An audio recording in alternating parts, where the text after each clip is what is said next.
Hi అండి అందరికీ. ఈరోజు సండే కదండి, మా స్పెషల్ చికెన్ అండి.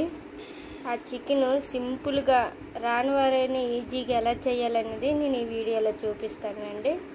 చూడండి, ఆయిల్ వేసుకొని సింపుల్గా ఆనియన్స్ వేయండి. ఏ మసాలా గట్ట ఏమీ మిక్స్ ఆడే అవసరం లేకుండా టేస్టీగా చికెన్ వస్తుందండి. అదిగో నేను వీడియోలు చూపించినట్లు ఆనియన్స్ వేయండి ఫస్ట్. తర్వాత వెల్లుల్లి పేస్ట్ వేసుకున్న ఒకటే, నేనైతే వెల్లుల్లి కచ్చపచ్చగా దంచేసి వేసానండి, టేస్ట్గా వస్తుందని.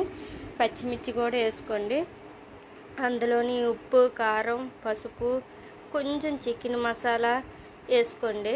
ఇంకేం మసాలా అవసరం లేదండి. ఒక్కసారి మీ ఇంట్లో ట్రై చేసి చూడండి, చాలా టేస్టీగా చికెన్ వస్తుందండి. ఎంత టేస్టీ అంటే చాలా నాటుకోడిలాగే వస్తుందండి. ఒకసారి ఈ విధంగా వండి చూడండి. మీరు కూడా ఇంట్లో మీరు ఎలా చేస్తారో నాకు కామెంట్ రూపంలో నాకు చేయండి.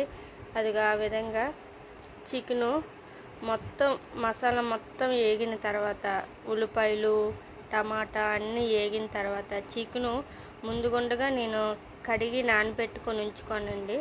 ఆ చికెన్ ముక్కలు వాటిలో వేయండి. వేసిన తర్వాత మళ్ళీ కొంచెంసేపు మంచిగా కలుపుకొని మూత పెట్టేసి మళ్ళీ తీసే కదండి, నేను ఒక గ్లాసుని వాటర్ మాత్రమే యూజ్ చేస్తానండి. ఎందుకంటే ఎక్కువ వాటర్ యూజ్ చేసినా సరే కర్రీ టేస్ట్ పోతుందండి.